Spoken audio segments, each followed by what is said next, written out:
3 दिनों के लिए पृथ्वी की परिक्रमा करने के बाद अब स्पेस एक्स के ड्रैगन अंतरिक्ष यान में सवार यात्री वापस सही सलामत घर लौट आए। और कैसा रहा उनका ये सफर और कैसा रहा नज़ारा, आपको दिखाते हैं एक रिपोर्ट में।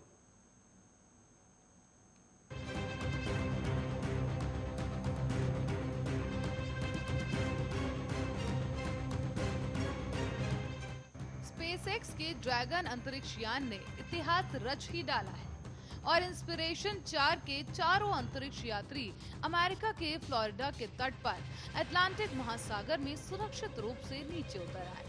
दुनिया भर की निगाहें इस यात्रा पर ही टिकी हुई थी और हो भी क्यों ना, पहली बार अंतरिक्ष में अनट्रेन्ड क्रू जो गया था। स्पेसएक्स ने 3 दिन तक पृथ्वी की कक्षा में चक्कर लगाने के लिए 4 लोगों को एक निजी उड़ान से रवाना किया था और अब चारों लोग पृथ्वी की परिक्रमा करने के बाद सफलतापूर्वक धरती पर लौट आए। फ्लोरिडा स्थित कैनेडी स्पेस सेंटर से उड़ान भरने के बाद स्पेसएक्स का ये क्रू ड्रैगन रॉकेट भी समुद्र में उतर आया है। स्पेसएक्स ने बताया कि 3 दिनों के लिए पृथ्वी की परिक्रमा करने के बाद स्पेसएक्स के ड्रैगन अंतरिक्ष यान में सवार इंस्पिरेशन 4 के चारों अंतरिक्ष यात्री अमेरिका में फ्लोरिडा के तट पर अटलांटिक महासागर में सुरक्षित रूप से नीचे उतर गए। ये पृथ्वी की कक्षा के लिए दुनिया की पहली आम नागरिक मानव अंतरिक्ष उड़ान के पूरा होने का प्रतीक है। इंस्पिरेशन 4 के चारों अंतरिक्ष यात्री पैराशूट की सहायता से बादलों को चीरते हुए अमेरिकी समय अनुसार शनिवार की शाम 7 बजे के करीब अटलांटिक महासागर में सुरक्षित रूप से नीचे उतर आए।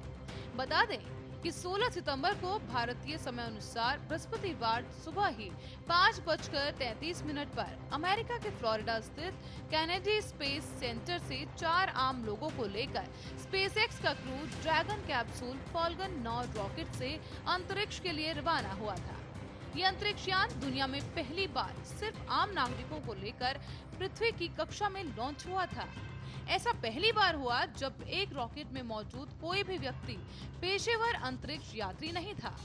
ये शौकिया अंतरिक्ष यात्री अरबपति जेरेड इसाकमैन के नेतृत्व में लॉन्च हुआ था, जिन्होंने सीधे रॉकेट कंपनी से क्रू ड्रैगन कैप्सूल को किराए पर लिया था। उनके साथ ही मैम्फिस निवासी 29 साल के मेडिकल सहायक हेली अर्सेना, एक फिनिक्स की 51 साल समुदाय कॉलेज प्रोफेसर साइन प्रॉक्टर और तीसरे वॉशिंगटन में रहने वाले डाटा इंजीनियर क्रिस्टोफर सैम्ब्रोस्की थे। अंतरिक्ष से वापसी के बाद कैप्सूल जैसे ही पृथ्वी में आया, वैसे ही उसने बाहर का तापमान 1927 डिग्री सेल्सियस बढ़ा दिया।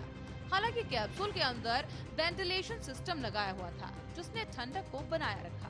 अटलांटिक महासागर में उतरने से पहले कैप्सूल की रफ्तार को भी काफी धीमा कर दिया गया था और तब उसकी रफ्तार 24.14 किलोमीटर प्रति घंटा हो गई थी। और इस पूरी यात्रा के खर्च के बारे में भी आपको बता दें कि जेड आइजैकमैन ने यात्रा का खर्च उठाया था। आइजैकमैन ई कॉमर्स कंपनी शिफ्ट4 पेमेंट्स के सीईओ हैं और इस यात्रा पर कितना खर्च आया, इस बारे में आधिकारिक जानकारी नहीं दी गई। लेकिन टाइम मैगजीन की रिपोर्ट के मुताबिक इसके लिए आइजैकमैन ने एलन मस्क को $200 मिलियन की रकम चुकाई है। और इसी के साथ ही गौरतलब है कि इंस्पिरेशन 4 के क्रू मेंबर्स का अंतरिक्ष यान को उड़ाने में कोई रोल नहीं था और इस जमीन से ही इसे ऑपरेट किया गया था, जब आइजैकमैन ने और प्रॉक्टर दोनों ही पायलट हैं। और गौरतलब है कि 2009 के बाद पहली बार इंसान इतनी ऊंचाई पर पहुंचा है। मई 2009 में वैज्ञानिक हबल टेलीस्कोप की रिपेयरिंग के लिए 551 किलोमीटर की ऊंचाई पर गए थे। बात करें ड्रैगन कैप्सूल की, तो इस कैप्सूल को बुलबुले के आकार का गुंबद के साथ तैयार किया गया।